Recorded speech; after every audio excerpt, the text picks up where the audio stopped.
السلام علیکم دوستوں۔ سلطان محمد ثالث کی وفات کے بعد 1603 عیسوی میں ان کے بڑے لڑکے احمد صرف 14 سال کی عمر میں تخت نشین ہوئے۔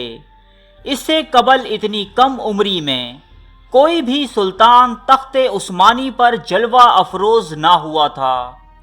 تخت نشین ہونے کے بعد آپ نے اپنے اجداد کی روایت پر عمل کرنے یعنی اپنے بھائی مصطفیٰ کو قتل کرنے کے بجائے انہیں اپنی دادی صفیہ سلطانہ کے ساتھ رہنے کی اجازت مرحمت فرمائی۔ حکومت سنبھالتے ہی سلطان احمد نے نہایت بے باکانہ اور نڈر فیصلے کیے، جس کے سبب ان سے توقعات کی جانے لگی کہ سلطنت عثمانیہ کا آئندہ دور نہایت شاندار اور کامیاب ہوگا۔ مثلاً ہنگری کی بغاوت کچلنے صدر اعظم لالا مصطفیٰ کی قیادت میں ایک فوج روانہ کی گئی، لیکن صدر اعظم نے آگے بڑھنے سے منع کر دیا اور ایک مخصوص رقم کا مطالبہ کرنے لگا۔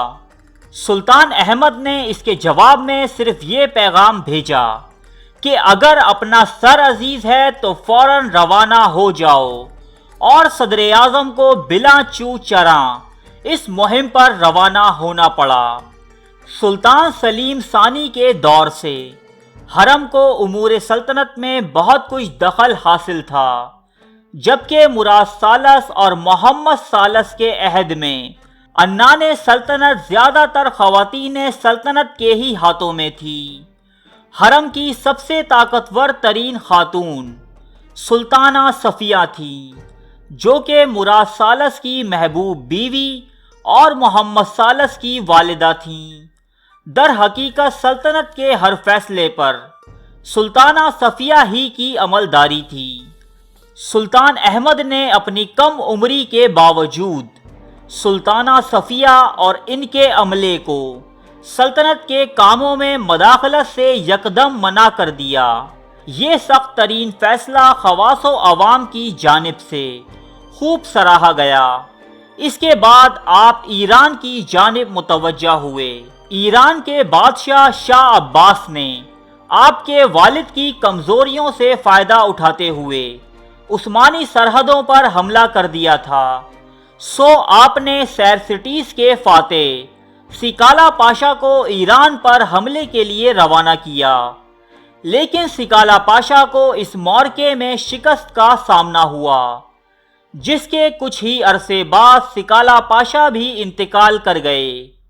دوسری طرف صدر اعظم لالا مصطفیٰ نے، جو کہ ہنگری کی مہم پر تھے، بودا کو مسیحی افواج سے واپس لے لیا۔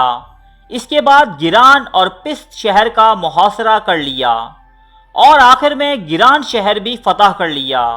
پھر ایک صلح نامے کی صورت میں یہ جنگ بندی عمل میں آئی۔ اس صلح نامے کو معاہدہ ستیوا توروک کے نام سے یاد کیا جاتا ہے۔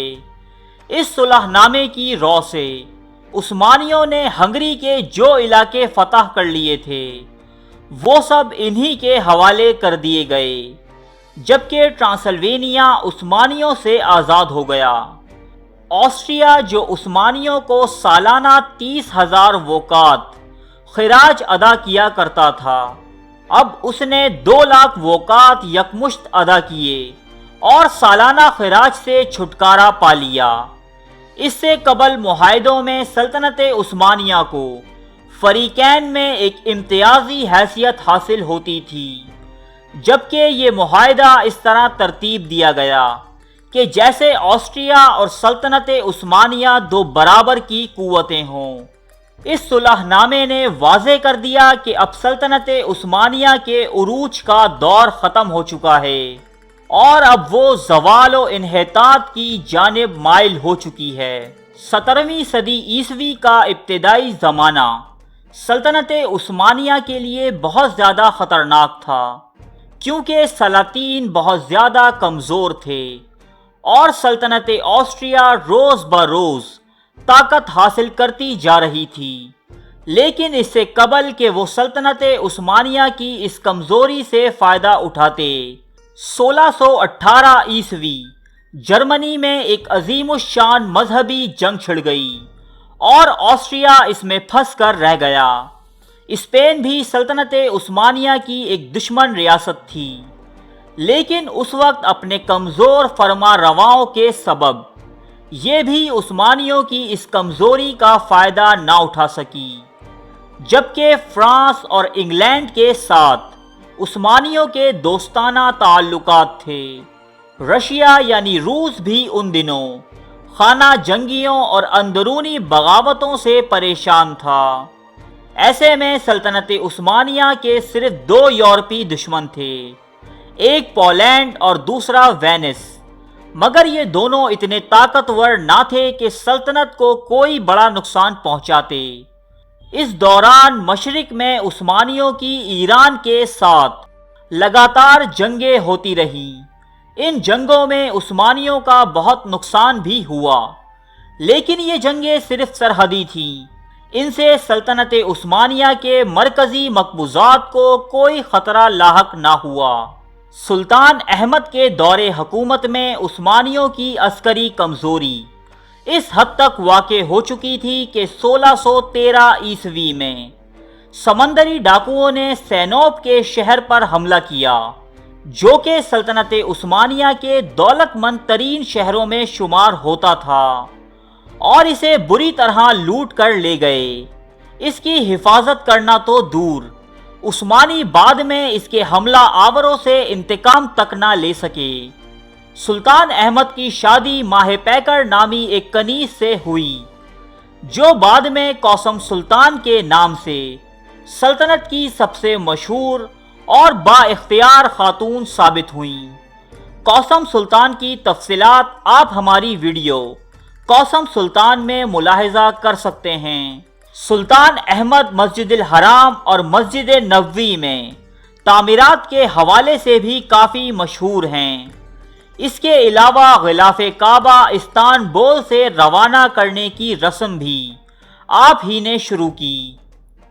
استانبول میں واقع نیلی مسجد یعنی بلو ماسک بھی آپ ہی کا ایک تعمیراتی کارنامہ ہے۔ 1617 عیسوی میں سلطان احمد نے صرف 28 سال کی عمر میں وفات پائی۔ آپ کے بعد آپ کے بھائی مصطفیٰ تخت پر براجمان ہوئے۔ ان کے حالات و واقعات آپ ہماری اگلی ویڈیو میں سن سکیں گے۔ ارے فرینڈز، ایک منٹ، آپ ایسے ہی جا رہے ہیں؟ اتنی محنت سے ویڈیو بنائی ہے، ایک لائک تو بنتا ہے نا؟ اور دوسرا یہ کہ آپ ہمیں اتنی بڑی دنیا میں دوبارہ کیسے ڈھونڈیں گے؟ تو اس کا حل یہ ہے کہ آپ ہمارے چینل کو سبسکرائب کر لیجئے اور اس بیل کے آئیکن کو کلک کر دیجئے۔ اس طرح ہمارے آنے والی تمام ویڈیوز آپ تک پہنچتی رہیں گی۔ ارے ڈریے مت، یہ بالکل فری ہے۔